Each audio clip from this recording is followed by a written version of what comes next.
Ever imagine, like really imagine, leading a nation through a world war, Yeah. but you've got this secret, a secret so big it could change everything. Wow. Yeah. That was FDR, Franklin Delano Roosevelt, in his fourth term as president. Unprecedented. Yeah. The United States, right in the thick of World War II. Right. And you've given us these incredible recordings, actual audio from his last months, his fourth inauguration, the Yalta Conference, even his address to Congress where he's so vulnerable. So we're going to deep dive into all of it, not just what happened, but who he was. Yeah. And what hits you right away is this tension, right? The public image, Roosevelt, this image of strength. Unyielding strength. But behind the scenes, he's battling a debilitating illness. A secret he's keeping from the whole country. Exactly. It really frames this whole deep dive, and it starts with the inauguration. We have audio from that day, January 20th, 1945. Yeah. Not the huge celebration you'd expect for a fourth term. Yeah. This is small, scaled back, held right at the White House. They said it was wartime austerity, Okay. saving resources and all that. Right, makes sense for a country at war. But the sources point to something else. Roosevelt was already struggling. Heart problems, really bad hypertension. So he knew. He knew his health was declining. He had to minimize the strain, hide any sign of weakness. It's just the weight, not just the president, wartime president, but his own body failing him. All this just weeks before Yalta. Yalta, yeah, February 1945, one of those moments that changed the world. Roosevelt, Churchill, Stalin, they were figuring out what the world would look like after the war. The post-war world. And we have audio from their private talks. You could hear the pressure Roosevelt was under. Oh, for sure. He needed the Soviets. They had to help in the Pacific, but everybody back home was worried. Worried about what? The Soviets, they were powerful, and people were afraid they'd take over too much territory. So Roosevelt had to balance these two things, winning the war, but not letting Stalin run wild. Exactly. Walking a tightrope. And we actually hear that, right? That tension in the recordings. Yeah. There's this one moment, it's Roosevelt with Stalin, just the two of them. And you can hear Roosevelt shifting in his chair. Yeah. He's trying to get comfortable because of the polio, the paralysis in his legs. Oh, wow. And you get the feeling Stalin notices it. The weakness. Our source describes how Stalin changes. He gets more forceful, like a predator. Because he sees an opening. Yeah. And Stalin starts making his demands. He wants land in Asia, control in Eastern Europe. It's chilling. It is. It's like, behind all the diplomacy, this was a bare-knuckle fight. The stakes were so high. The whole world hanging in the balance. And Roosevelt agreed to some things that would be criticized later. But then he does something really interesting. After Yalta, he stops hiding his disability. It's a huge turning point. We've got audio from his speech to Congress, March 1st, 1945. Powerful stuff. What did he do? Instead of standing at the podium like presidents usually do, he addresses them from his wheelchair. Wow. And he even makes a joke about it. He says it's easier not to have to carry 10 pounds of steel on his legs. It's such a contrast to that image, the strength he always projected. Yeah. Why the change, do you think? Well, the sources give us a few different ideas. Some say it was calculated, get sympathy, deflect from Yalta. Smart. Others think his health was so bad he couldn't hide it anymore. But there's also this feeling that it was genuine. He couldn't keep up the act. He was being real with the American people. He was letting them in. Exactly. And people responded to that, right? It seems like that honesty made them trust him even more. Yeah, it's a paradox. He admitted weakness, but somehow that made him seem even stronger. It changed the whole idea of what a wartime leader was. Exactly. But we can't forget, this wasn't just politics. Roosevelt was really struggling. Fatigue, pain, worry that his secret would get out. Always there in the background. And the recordings from Warm Springs, Georgia, that's where he went to rest, they show just how hard it was. He couldn't escape, even there. Right. The reports followed him. Stalin making moves in Eastern Europe, breaking the Yalta Agreement.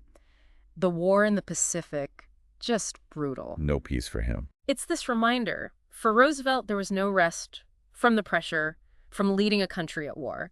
It's like even in these recordings from his last days at Warm Springs, so poignant. April 12th, 1945. You really get a sense of the moment from the source material. It's almost like a photograph. Roosevelt is sitting for this portrait, friends, family all around. Peaceful. Yeah, you can practically hear it. People talking, maybe some teacups clinking.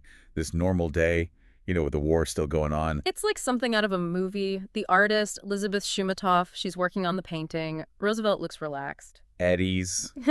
There are stories about him joking around, telling stories. You see the man, not just the president. But knowing what's coming, it's so hard to listen to. You feel this tension underneath it all, like this peace can't last. Right, and then boom, everything changes. Roosevelt grabs his head, says he's got this terrible headache. Oh, no. His eyes roll back, there's pain on his face, he slumps over. The source describes this panic.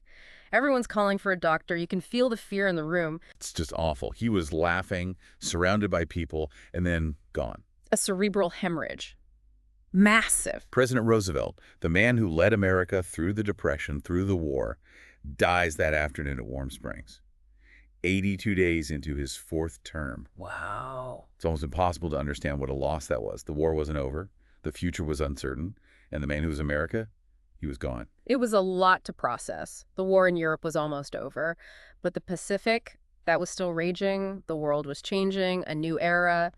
And Roosevelt, the guy who shaped so much of it, he wouldn't be there to see it. Like the whole world was tilting. And then Harry Truman, the vice president, nobody really knew him, suddenly he's president. Talk about pressure. To take over for someone like FDR with the war still going on, all these huge decisions. Trial by fire. It's amazing that Truman was able to step up.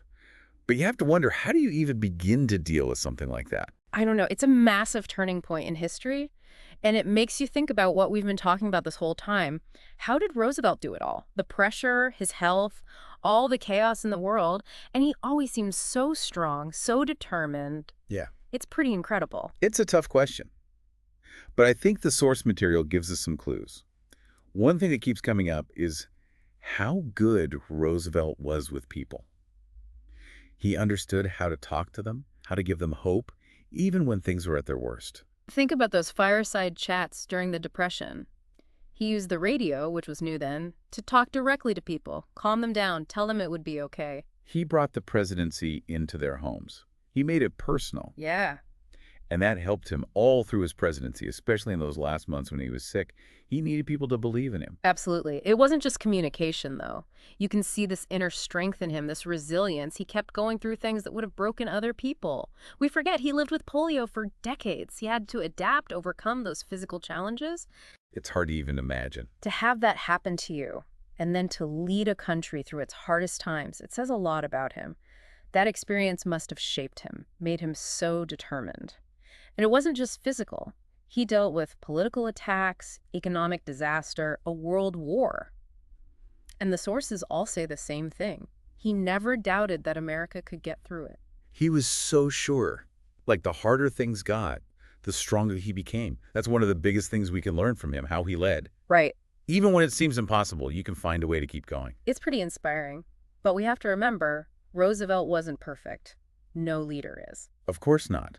Some of the things he did, like at Yalta, people still argue about them. Like how he basically gave Eastern Europe to the Soviets. Some people say that was naive. He didn't understand what Stalin wanted. And that led to the Cold War. Right. It shows you how hard it is to be a leader. You have to balance all these different things, make choices when you don't know what's going to happen.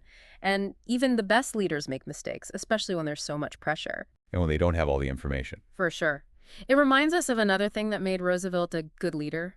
He knew how to get good people around him and let them do their jobs. He knew he couldn't do it all by himself. Exactly. He had great advisors, his cabinet, people who believed in what he was doing and helped him figure things out. Like Kerry Hopkins, his close friend, and Francis Perkins, the Secretary of Labor.